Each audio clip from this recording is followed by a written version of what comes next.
The Feta the Phoenix of La Jolla. A tale of betrayal and triumph.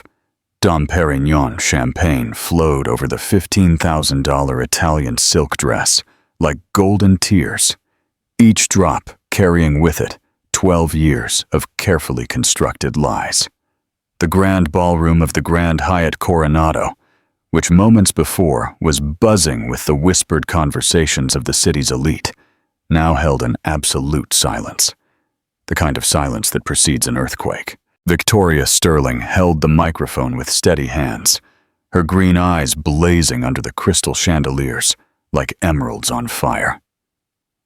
Beside her, Alexander Thorne, heir to a hotel empire, a respected member of high society, and a model husband for over a decade, had a face the color of wet newsprint. The young brunette in the gold dress on his arm was crying silently, mascara streaming down her face like melting paint. "My dear friends," Victoria's voice echoed through the speakers, every word cutting like broken glass.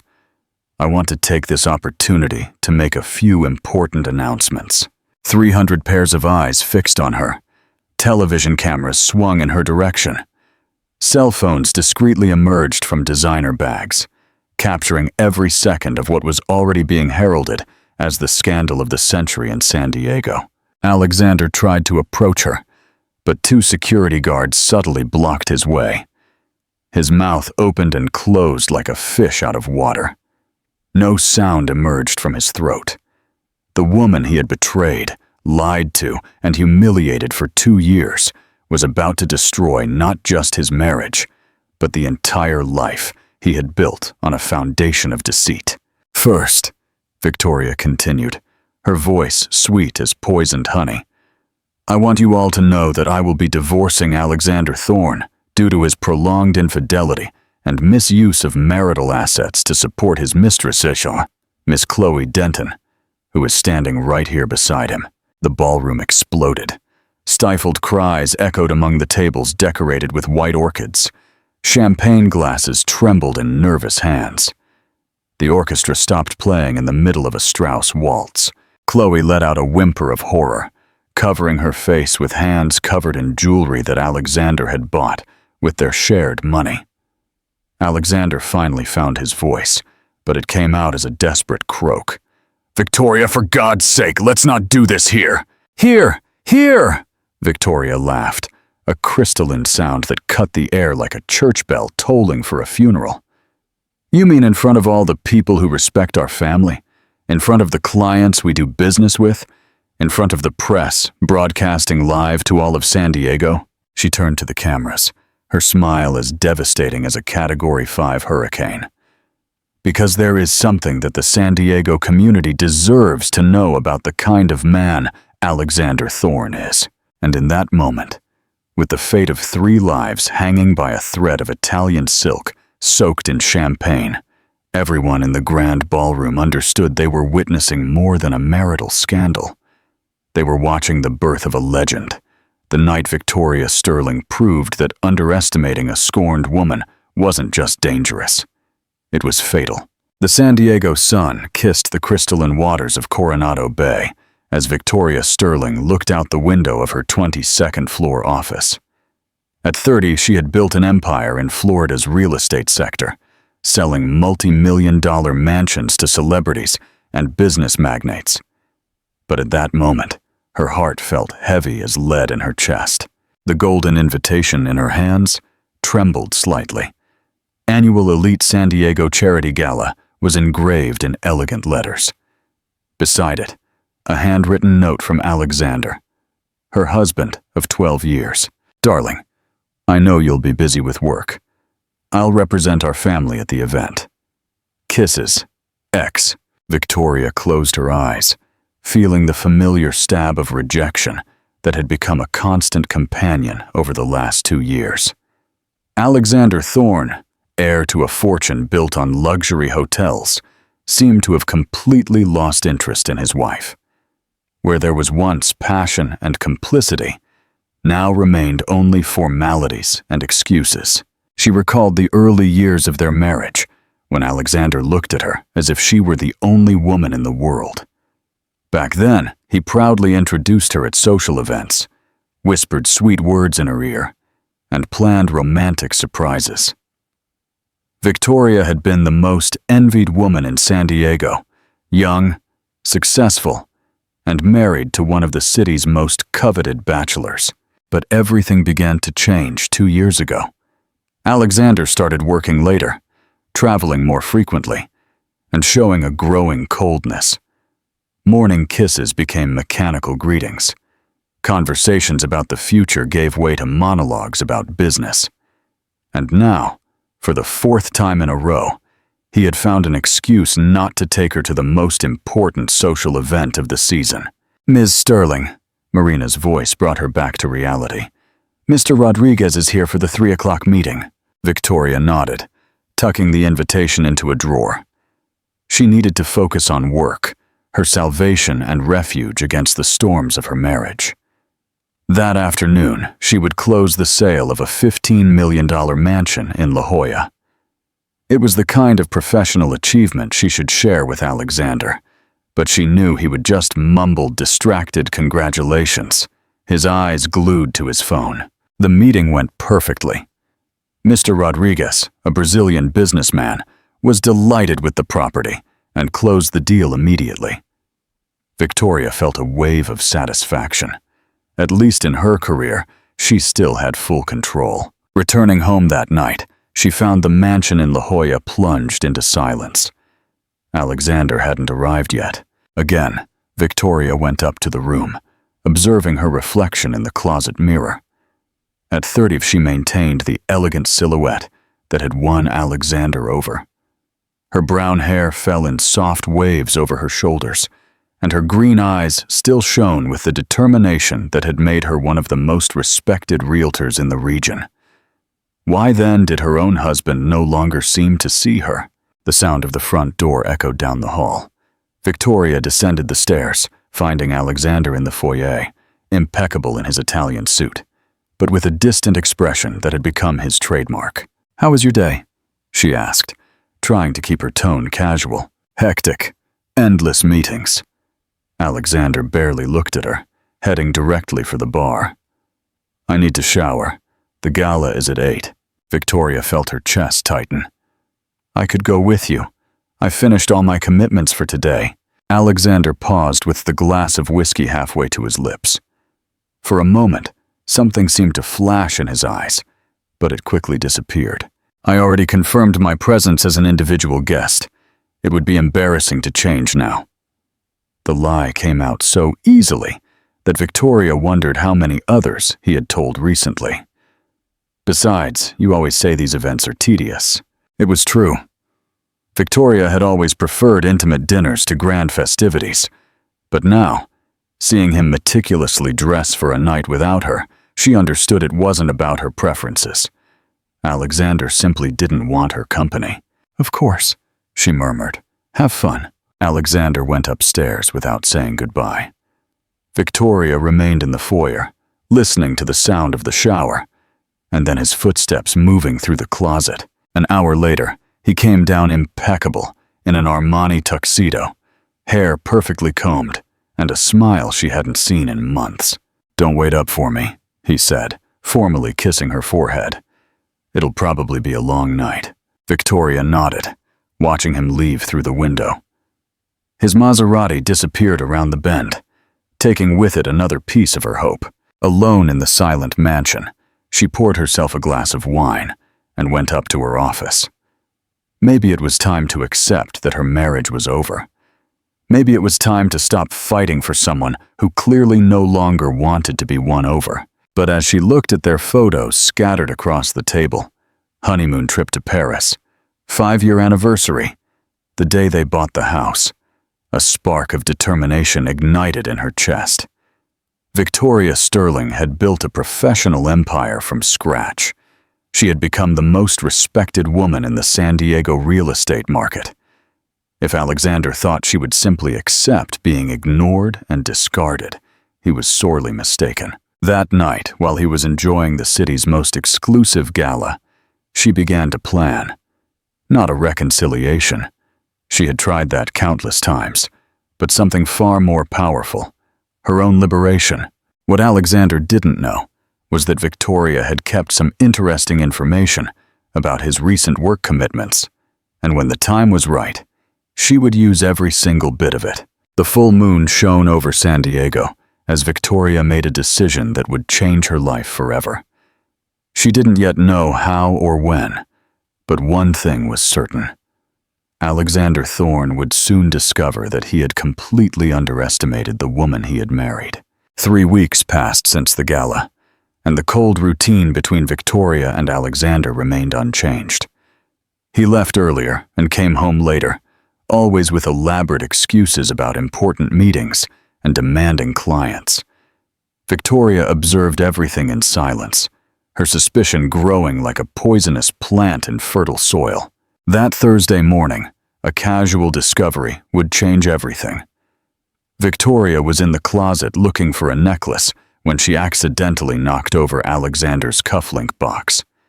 As she gathered the scattered objects from the floor, her fingers found something that shouldn't have been there. A small pink business card, impregnated with lavender perfume. Chloe Denton, personal trainer and wellness coach, was written in gold letters, followed by a phone number. On the back, delicate feminine handwriting.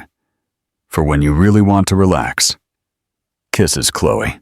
Victoria's world collapsed in a matter of seconds. Her hands trembled as she held the card, smelling the sweet perfume that seemed to mock her innocence. Alexander wasn't working late. He was with another woman. With her heart pounding, Victoria grabbed her laptop and searched the name. Chloe Denton appeared instantly on social media. A spectacular 28-year-old brunette with provocative curves and a predatory smile. Her photos showed a life of luxury inexplicable for a personal trainer.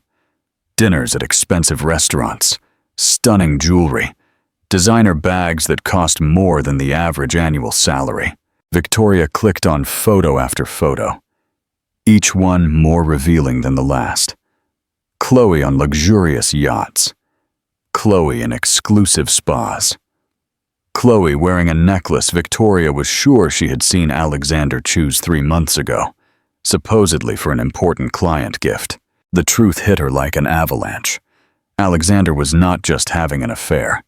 He was completely supporting his mistress's extravagant lifestyle. The money he claimed to be investing in business expansion was being spent on another woman. Victoria closed the laptop and headed to the bathroom, where she vomited all the anguish and betrayal she felt. 12 years of marriage, 12 years of dedication, understanding, and unconditional love. And he had thrown them away for a woman young enough to be his daughter. But the pain soon gave way to fury. Victoria Sterling was not a defenseless victim. She was a powerful businesswoman who had faced down powerful men in boardrooms and always emerged victorious.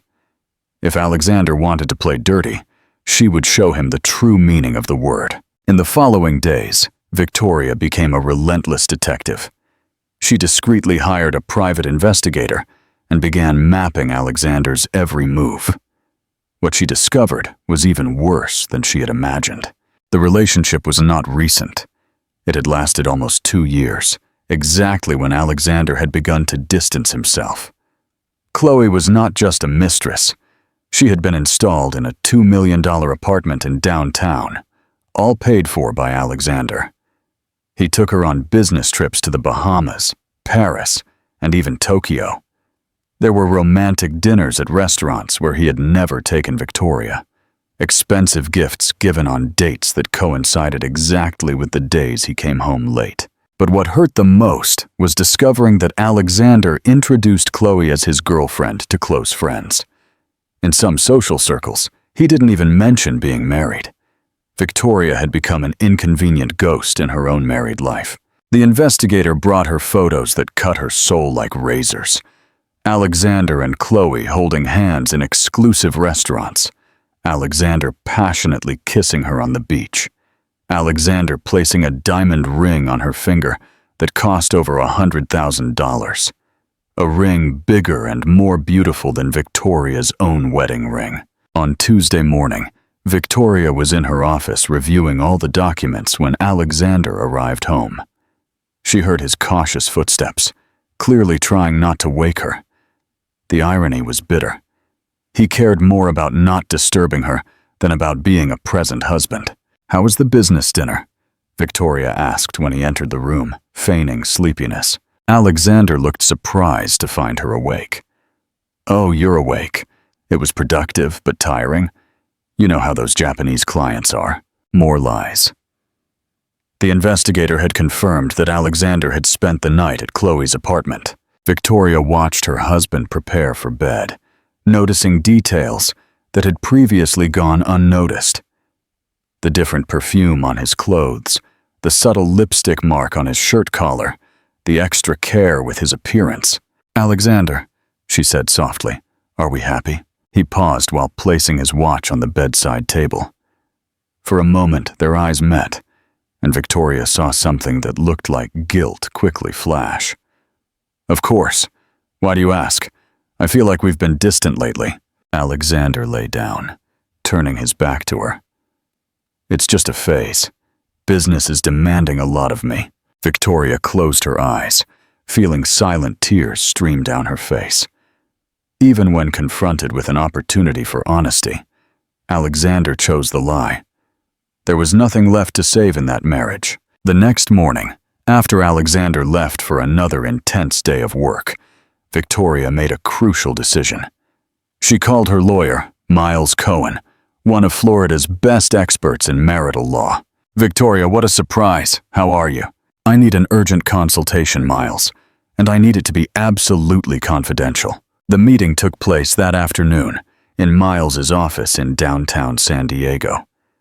Victoria arrived with a folder filled with evidence, photos, bank statements, investigators' reports, proof of all the lies and betrayals. Miles, a serious 50-year-old man who had handled some of high society's most complex divorces, was impressed with the level of detail. "Victoria, this is a dream case for any matrimonial lawyer," he said, flipping through the documents. "Alexander not only committed adultery, but he used marital assets to support his mistress. We have evidence of irregular transfers, unauthorized expenses, and even possible tax evasion." "What can I get?" Victoria asked, her voice firm despite the pain. "With this evidence, practically everything. The mansion, half the businesses, substantial alimony, and we can also sue for moral damages." Miles smiled approvingly. "But I have an even better suggestion. How about we give Alexander an opportunity to redeem himself publicly?" Victoria frowned. "What do you mean?" "There's the Miami Cultural Foundation Charity Gala next Friday. It's the most exclusive event of the season, with local media coverage and the presence of all the city's important personalities." Miles leaned forward, his eyes twinkling. "I'm sure Alexander will take his mistress, as he has done at other smaller events.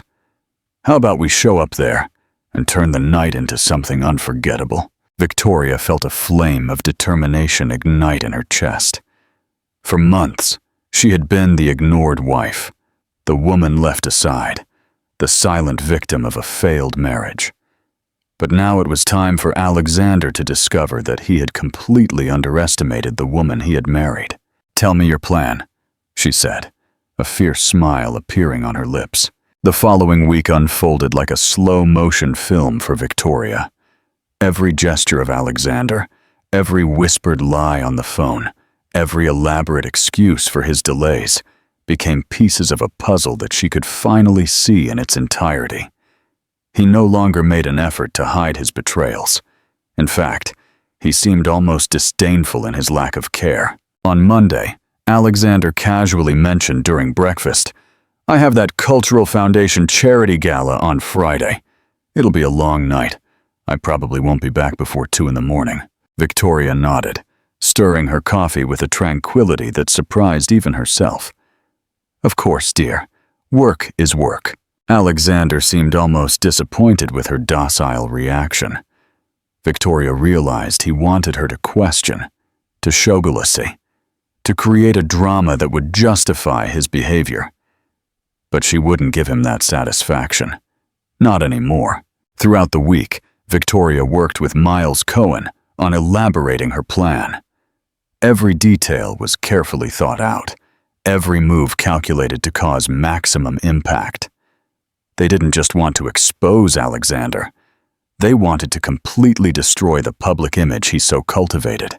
"The gala will be broadcast live on the city's social channel," Miles explained during one of their secret meetings. "There will be photographers from all the important society magazines. When we're done, all of San Diego will know exactly what kind of man Alexander Thorne is." Victoria had discovered even more revolting details about Alexander's relationship with Chloe. The mistress not only received money and gifts, she had been hired as a consultant at one of Alexander's shell companies, receiving a salary of $15,000 a month for non-existent services. It was tax fraud that could result in criminal consequences. "Your husband was very careless," Miles observed while analyzing the documents.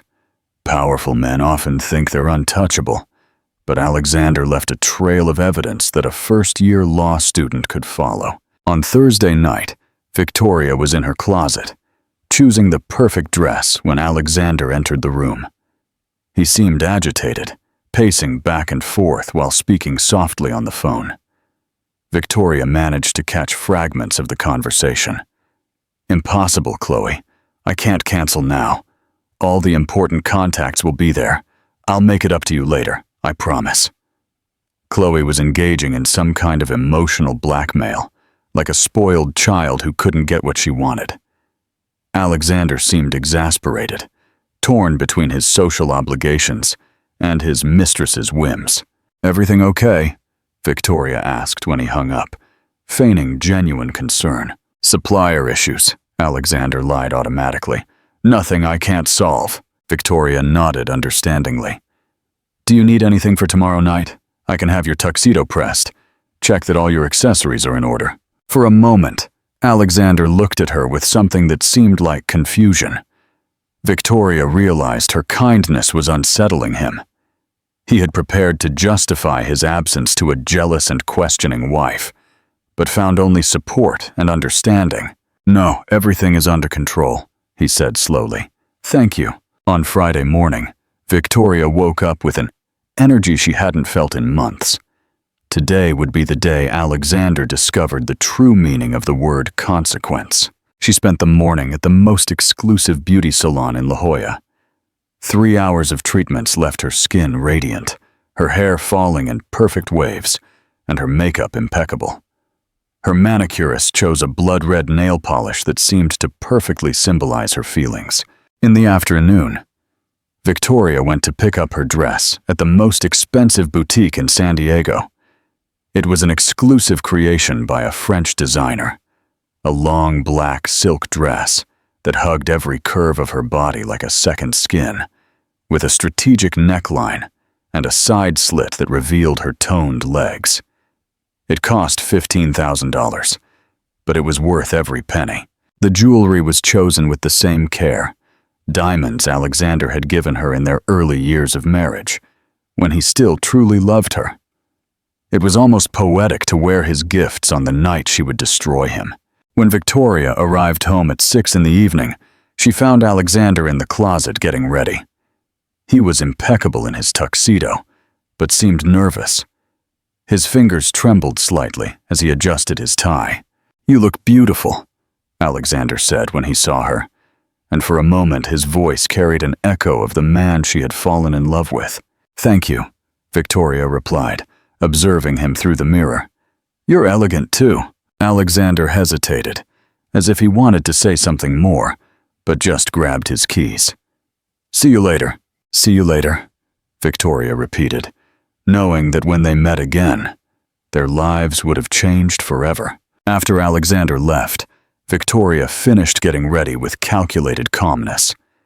Every detail had to be perfect. She checked her handbag. Inside was a copy of all the evidence against Alexander, organized in an elegant folder. Miles had suggested she bring them, in case an even more dramatic expose arose. At 8:30, Victoria got into her Porsche Cayenne and drove to the Grand Hyatt Coronado, where the gala would take place.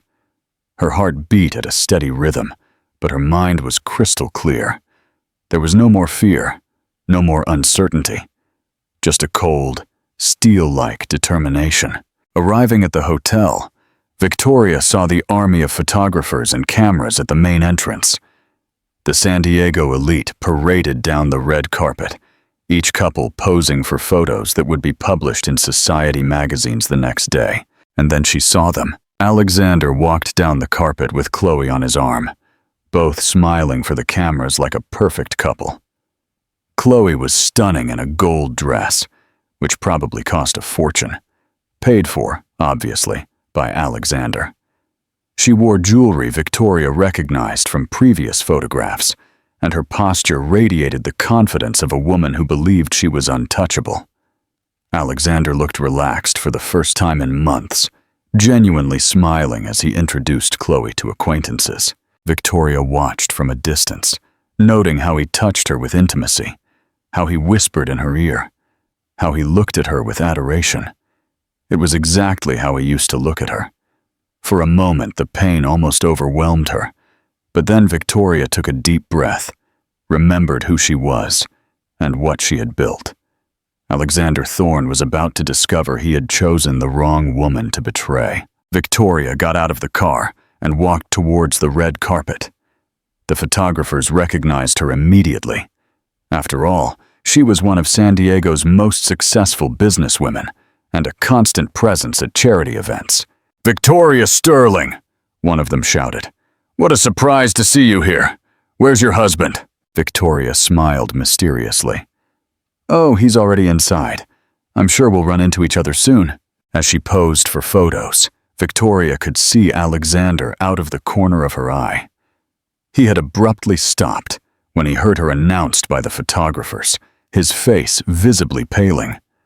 Chloe looked confused, whispering urgent questions in his ear. But Victoria didn't look in their direction. Not yet. First, she would make her triumphant entrance into the ballroom, greet important people, and position herself strategically. When she finally confronted Alexander, it would be at the perfect time and place to cause maximum impact. The night that would change their lives forever had officially begun. The grand ballroom of the Grand Hyatt Coronado was transformed into a golden paradise. Crystal chandeliers cast soft light over the tables decorated with white orchids, while a string quartet played classical music. The San Diego elite circulated in their finest attire, Dom Perignon champagne glasses in hand, and whispered conversations about business and social gossip. Victoria entered the hall like a queen returning to her kingdom. Her presence caused an immediate stir. After all, everyone knew who she was, but rarely saw her at events without Alexander. She greeted acquaintances with her usual grace, accepted compliments on her stunning dress, and responded to questions about her husband with an enigmatic smile. "Alexander is around here somewhere," she would say. "You know how absorbed he gets talking business." On the other side of the room, Alexander seemed to be having a tense argument with Chloe. Victoria could see the desperation in his gestures, the way he nervously looked around the room, clearly searching for her. Chloe, in turn, looked annoyed and confused, probably questioning why the wife had unexpectedly appeared. Miles Cohen appeared beside Victoria, elegant in his tuxedo. "All set?" he whispered. "More than ready," Victoria replied, sipping her champagne. "Let them sweat a little longer. I want Alexander to feel exactly what I felt all these months, the anxiety of not knowing what's coming next." The window of opportunity opened when the host of the evening, a well-known San Diego journalist, invited the city's most influential couples onto the dance floor for the traditional opening waltz. It was a highlight moment, with all cameras focused on the participants. Victoria watched Alexander swallow hard, He was cornered. If he danced with Chloe, he would publicly confirm his betrayal. If he refused, he would draw unwanted attention. And if he looked for Victoria to dance, he would have to abandon his mistress. But Victoria wouldn't give him a chance to choose. She walked gracefully across the dance floor, greeting other couples, until she finally stopped directly in front of Alexander and Chloe. The silence that followed was deafening. "Darling," Victoria exclaimed with a theatrical joy that made everyone present turn to them. "I finally found you. And who is your lovely companion?" Alexander seemed to have swallowed his tongue. His face had taken on a grayish-green tint, and his hands visibly trembled. Chloe, instinctively realizing something was terribly wrong, squeezed his arm for support. Victoria, what are you doing here?" Alexander stammered. "Why, it's a charity gala, darling. You know how I support important causes." Victoria smiled radiantly, extending her hand to Chloe. "I'm Victoria Sterling, Alexander's wife, and you are—" Chloe froze. Her face went through a range of expressions: confusion, comprehension, and finally, horror. She looked at Alexander as if he were a stranger. "Wife?" Chloe whispered, her voice losing all its previous confidence. "Oh yes, married for 12 wonderful years." Victoria showed her wedding ring, which glittered under the chandelier lights. "Alexander, you didn't introduce me to your friend?" The photographers and cameras, attracted by the palpable tension, began to close in. Whispers spread through the hall like fire on dry straw. People stopped dancing to watch the scene unfolding. Alexander finally found his voice, but it came out as a hoarse croak. "Victoria, maybe we should talk privately." "Talk about what, love?" Victoria's voice was sweet as honey, but her eyes were cold as Arctic ice. "I'm just getting to know your friend. Chloe, isn't it? Chloe Denton." The full name dropped like a bomb. Chloe paled, realizing Victoria knew exactly who she was. Alexander looked like he was about to faint. "How did you—" he started. "How do I know?" Victoria laughed, a crystalline sound that echoed through the hall. "Darling, did you really think I wouldn't find out? 12 years of marriage, and you think I'm that naive?" The cameras were now completely focused on them. The host journalist, realizing he was witnessing the scandal of the night, discreetly signaled the team to keep filming. Alexander attempted one last desperate move. "Victoria, you're misunderstanding the situation." "I am." Victoria opened her handbag and pulled out one of the photographs the investigator had captured. Alexander and Chloe passionately kissing on the Key Biscayne beach. "Then explain this photo to me, darling." The entire hall fell into deadly silence. Chloe let out a whimper of horror, covering her face with her hands. Alexander looked at the photo as if it were a venomous snake about to strike him. "And this one," Victoria continued, showing another photo of the couple entering the apartment in downtown. "The $2 million apartment you bought for her with our money." The murmur in the hall turned into a growing buzz. People began to approach, cell phones discreetly pointed to capture every moment of the unfolding drama. Chloe, realizing her luxurious life was collapsing before her eyes, tried to defend herself. "I didn't know he was married. He told me he was divorced." "Oh, how interesting," Victoria said, her voice cutting like a blade. "So you thought a divorced man normally hides his girlfriend from friends and family? What a coincidence you never came to his house, isn't it?" Chloe opened her mouth to reply, but no sound came out. The truth was obvious to everyone. She had always known Alexander was married, and simply hadn't cared, as long as the money kept flowing. Alexander, seeing his world crumble in slow motion, made a final desperate move. "Victoria, please, let's not do this here." "Here?" Victoria looked around the hall, where hundreds of people were now watching them with full attention. "You mean in front of all the people who respect our family? In front of the clients we do business with? In front of the press that is broadcasting live?" She turned to the cameras with a devastating smile. "Ladies and gentlemen, I apologize for interrupting this beautiful charity gala, but I believe the San Diego community deserves to know what kind of man Alexander Thorne is. A man who spent millions of dollars from the family company to support a mistress, while lying to his wife every day for the last 2 years. The hall erupted in exclamations of shock.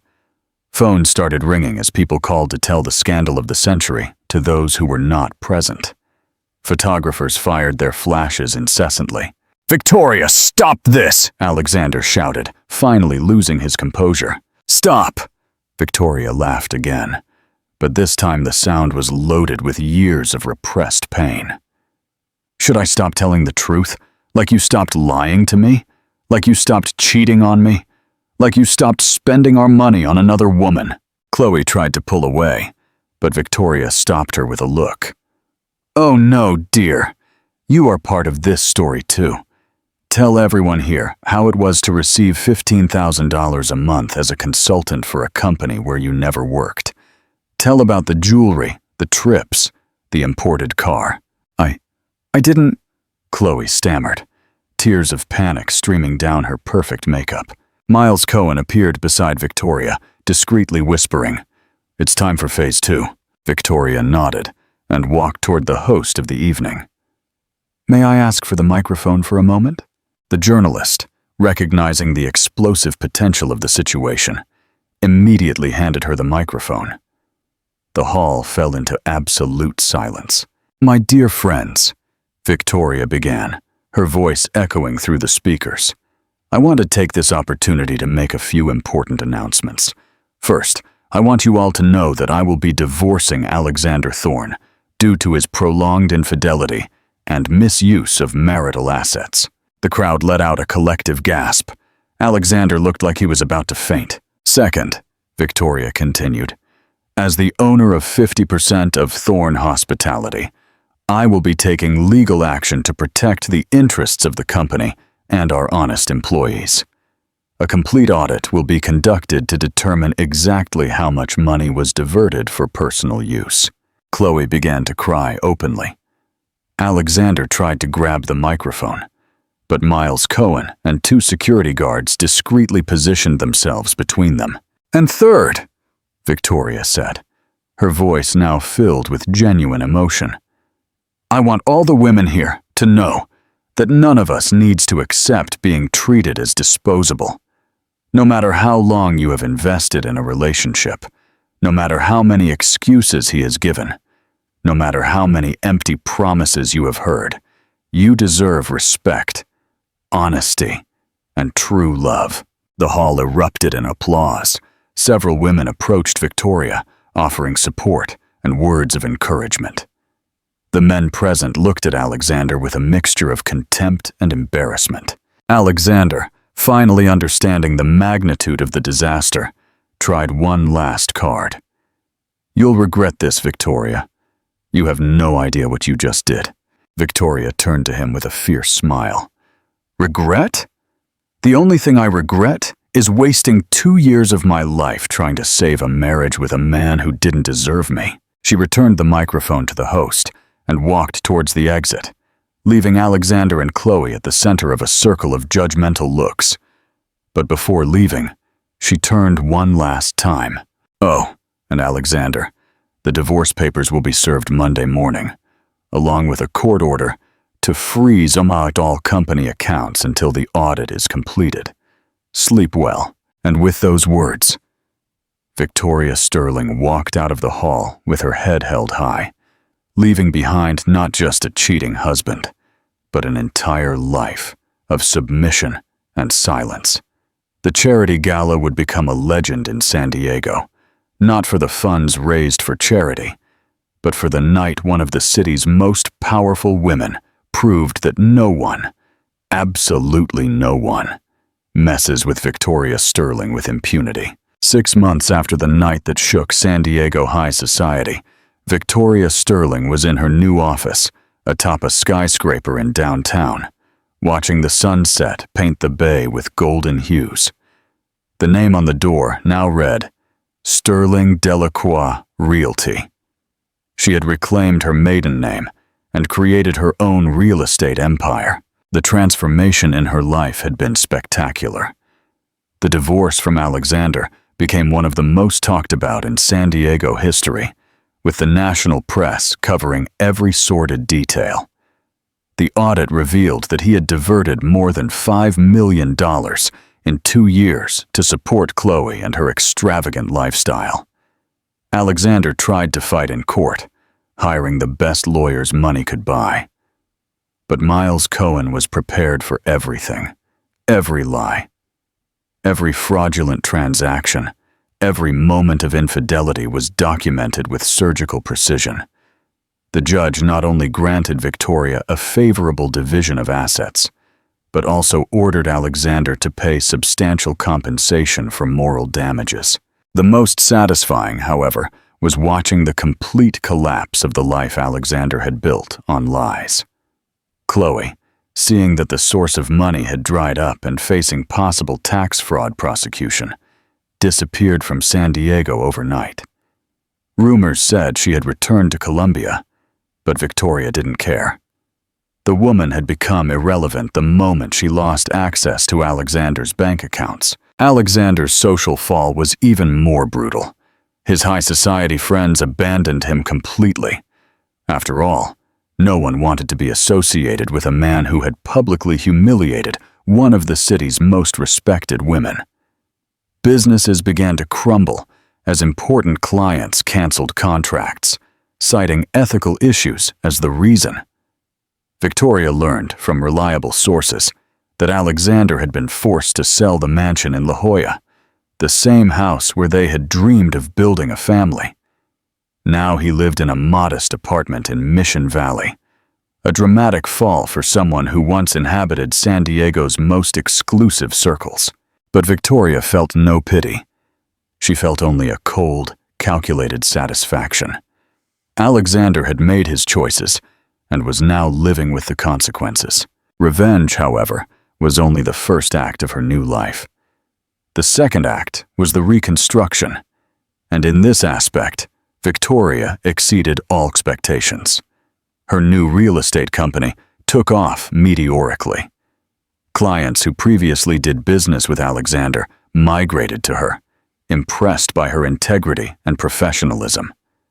In 6 months, she had closed sales worth over $100 million, setting records in the San Diego luxury market. But the real transformation was personal.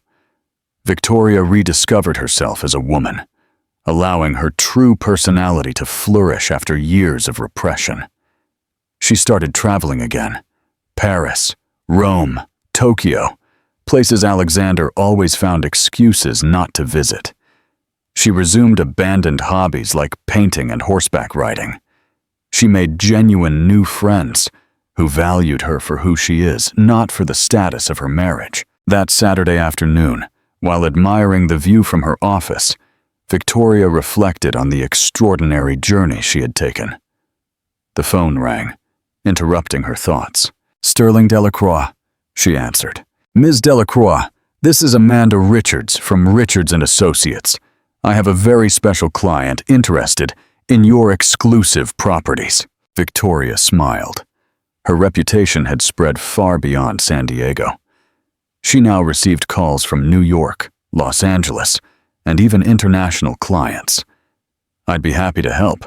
What kind of property is your client looking for?" "Something spectacular in Star Island or Fisher Island.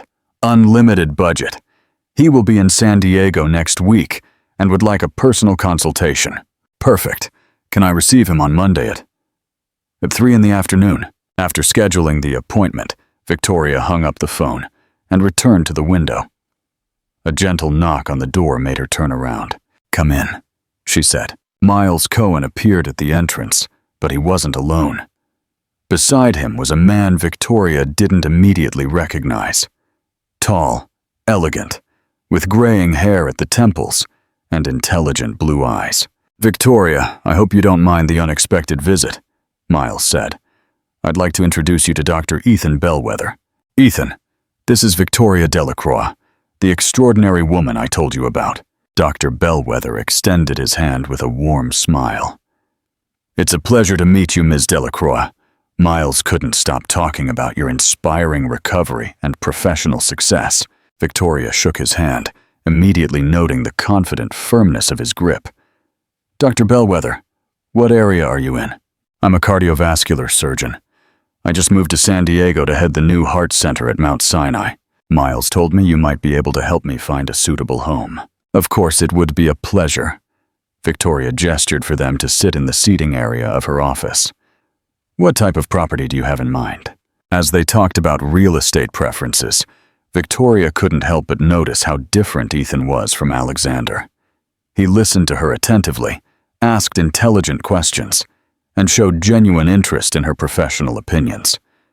There was no toxic male arrogance or attempts to diminish her expertise. Miles told me about your incredible transformation in recent months, Ethan said after they discussed a few properties. It must have required extraordinary courage. Victoria smiled, but there was a touch of melancholy in her eyes. It wasn't courage, Dr. Bellwether. It was desperation. Respectfully, Victoria, and I disagree. Many people stay at rock bottom. You chose to climb back to the top. That is courage. Something in the way he spoke, with genuine sincerity, without condescension, touched Victoria deeply. It had been a long time since a man had seen her as a complete, complex person, not just an object or accessory. Well, Miles intervened, smiling discreetly. I'll leave you two to discuss the details. Ethan, I'm sure Victoria will find the perfect property for you. After Miles left, Ethan leaned forward. May I ask a personal question? Of course.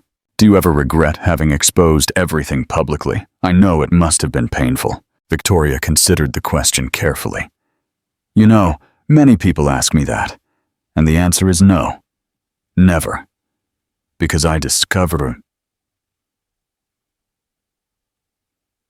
something important that night. When you stop hiding the truth, you stop being afraid. Ethan nodded thoughtfully. What a powerful lesson. They spent the next hour talking about properties, but the conversation naturally drifted to more personal topics. Ethan spoke about his move from Boston, his adult children, his passion for medicine. Victoria shared her experiences building her business, her recent travels, her plans for the future. When Ethan finally prepared to leave, he hesitated at the door. Victoria, I know we just met, and I know you've been through significant trauma recently, but I would be honored if you would accept having dinner with me, not as client and realtor, but as two interesting people who would like to get to know each other better. Victoria observed him carefully.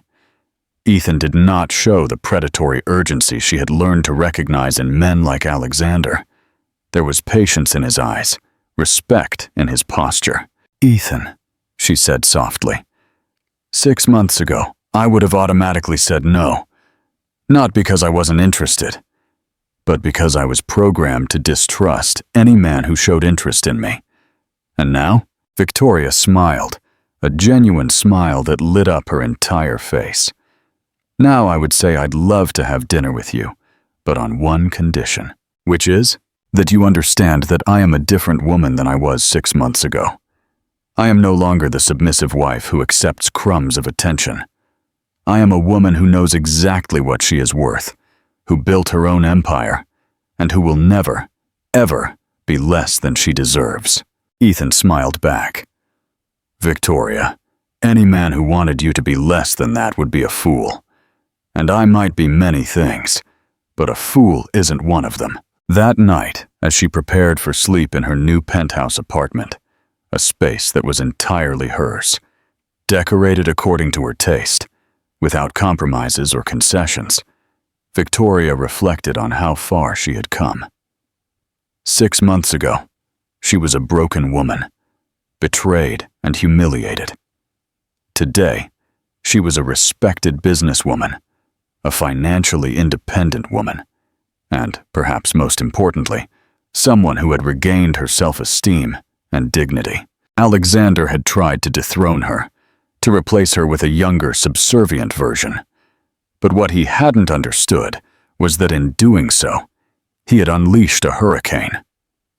And now, while he struggled to rebuild the pieces of his ruined life, Victoria shone brighter than ever.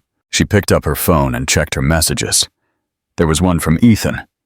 "Thank you for the wonderful afternoon. Can't wait for our dinner on Tuesday." Victoria smiled, typing back. "Me too. But just so we're clear, I pay my own way. Independent women do that." The response came immediately. "I wouldn't expect anything less from the woman who brought all of San Diego to its knees with a single speech." Victoria laughed out loud, a sound of pure joy that echoed through the silent apartment.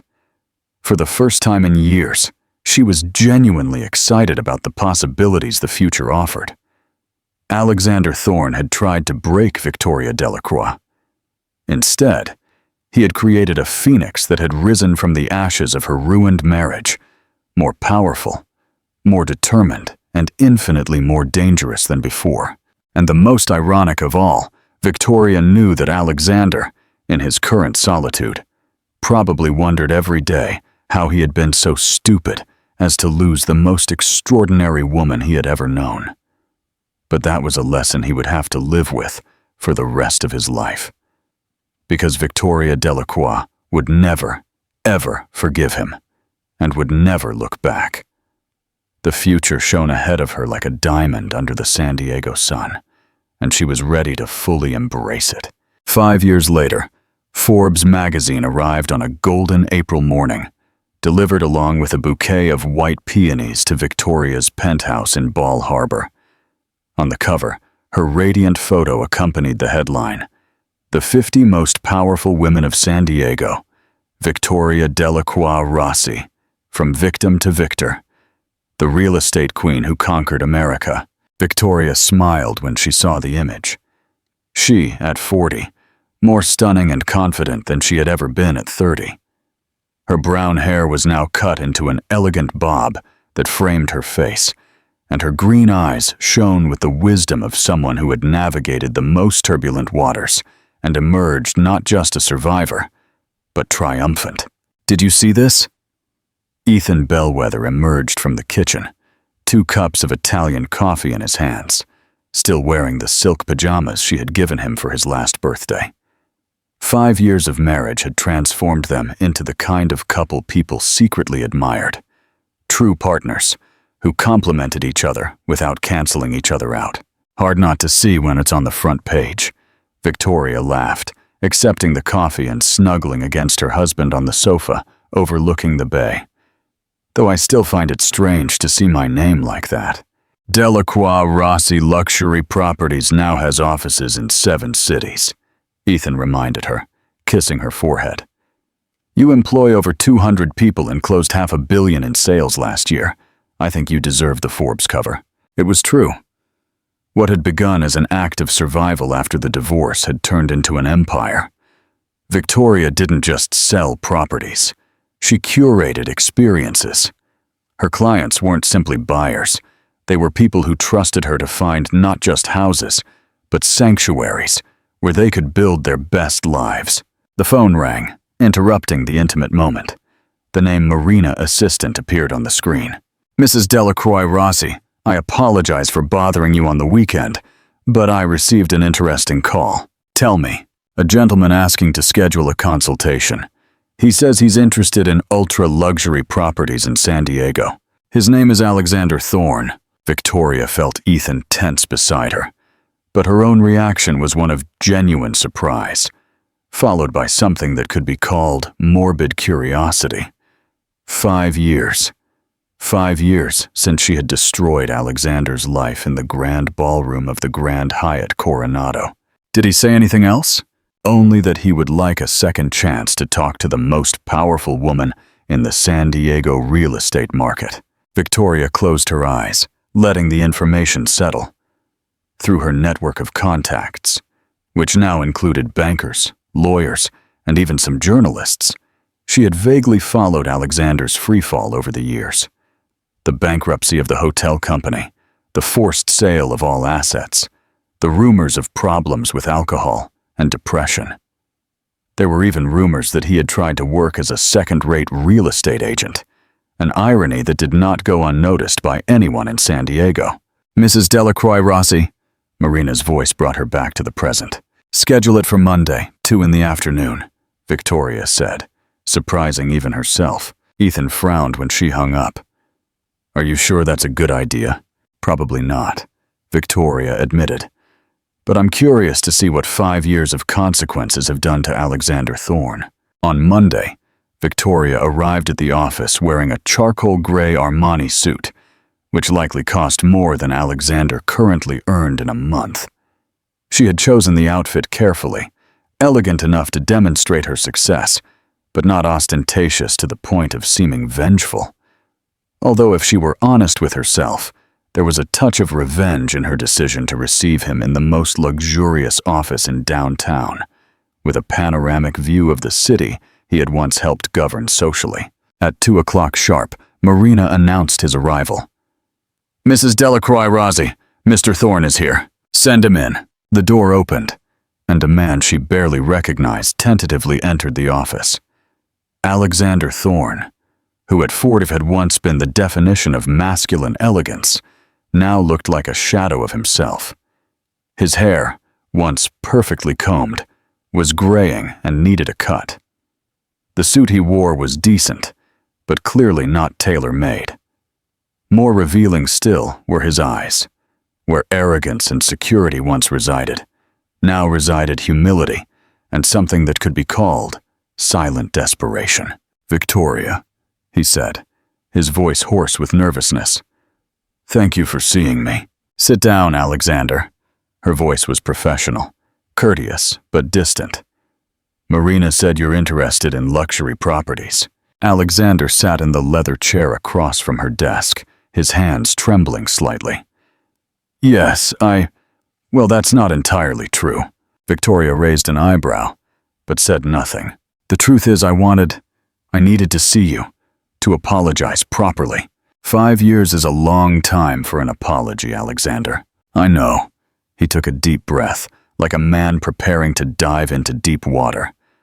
"I know nothing I say can undo what I did. I know I have no right to your time or your consideration, but I had to try." Victoria studied him silently. The man in front of her was unrecognizable from the arrogant Alexander who had lied to her for 2 years. This Alexander looked broken, remade with poorly glued pieces. "Why now?" she asked. "Because I finally understand what I lost." Alexander's voice was filled with an emotion she had never heard before. "I'm not just talking about the marriage, Victoria. I'm talking about you. The extraordinary woman you always were, and that I was too stupid to value." "Go on." "These 5 years have been difficult. I lost everything. The company, the house, the friends, the respect. But you know what was worse? It was realizing that the only thing I truly loved, you, I had thrown away for nothing, for ego, for fear of getting older, for weakness." Tears began to stream down Alexander's face, and for the first time in her adult life, Victoria heard him cry. "I'm not here to ask for a second chance because I know I don't deserve it. I'm not here to beg for forgiveness because I know what I did is unforgivable. I'm here to say that you were the best part of me and that destroying our marriage was the biggest mistake of my life." Victoria stood up and walked to the window, watching the city traffic below. Part of her, a small but persistent part, felt a pang of pain for the broken man in her office. But it was the pain felt for a troubled stranger, not the echo of a lost love. "Alexander," she said softly, without turning around. "You're right about one thing. What you did was unforgivable. Not because you cheated. Infidelity happens in marriages every day. But because you lied to me. You humiliated me, and you made me question my own sanity for months." She turned to face him. "But there is something you need to understand. I don't hate you, not anymore. In fact, in a strange way, I'm almost grateful." Alexander looked confused. "Grateful? You forced me to discover who I truly was. Without the betrayal, I might have spent my whole life being the submissive wife, always in the background. Now, I am a woman who built her own empire, who married for true love, who raises her daughter to be strong and independent. You have a daughter? Victoria smiled, the first genuine smile of the conversation. Sophia, 3 years old. She is everything. The pain in Alexander's eyes intensified. The family they had tried to have for years, which never came during their marriage, now existed, but with another man. Is Ethan a good father? The best. Victoria's voice softened. He sees me as an equal partner. He celebrates my successes instead of feeling threatened by them. And he loves our daughter as if she were the center of the universe. Alexander nodded slowly. I'm glad you found that. You always deserved that kind of love. They stood in silence for a moment, the weight of a decade of shared history hanging between them. Alexander, Victoria said finally, I can't give you forgiveness. That's something you'll have to find for yourself. But I can give you something. Peace. What? The certainty that you didn't destroy me. In fact, you freed me to become who I truly should be. Alexander closed his eyes, fresh tears streaming. Thank you for that. And now I need to ask you to leave and not come back. Not because I hate you, but because my life now is about looking forward, not back. Alexander stood up, more composed now. Of course, I hope you are incredibly happy, Victoria. You deserve all the happiness in the world. I am, she said simply. I truly am. After Alexander left, Victoria remained at the window for a long time, watching the sun set over San Diego. Her phone rang. Ethan, how did it go? He asked. Unexpectedly liberating, she admitted. Seeing what he became made me realize how much I've grown. Are you coming home? Leaving now. How's our little princess? Covering the garden and the nanny in paint. Apparently she's making art. Victoria laughed, the sound echoing through the empty office. I'll be there in 20 minutes to help clean up. As she drove through the familiar streets of San Diego towards her new life, a life she had built brick by brick from the ashes of her old existence, Victoria reflected on how far she had come. Alexander had tried to break her essence, to reduce her to a footnote in his own history. Instead, he had created a legend. Victoria Delacroix Rossi, the woman who turned betrayal into triumph, humiliation into power, and bitter endings into luminous new beginnings. A woman who proved that sometimes the best revenge is not the destruction of the enemy, but the construction of a life so extraordinary that it renders the past irrelevant. As she headed home, where Ethan and Sophia waited for her with warm hugs and genuine laughter, Victoria knew with absolute certainty that she had won not only the battle, but the entire war. The last word had been hers, and it was a beautiful word. Freedom. If this story of ultimate vindication and true freedom resonated with you, let me know your thoughts on Victoria's final decision in the comments.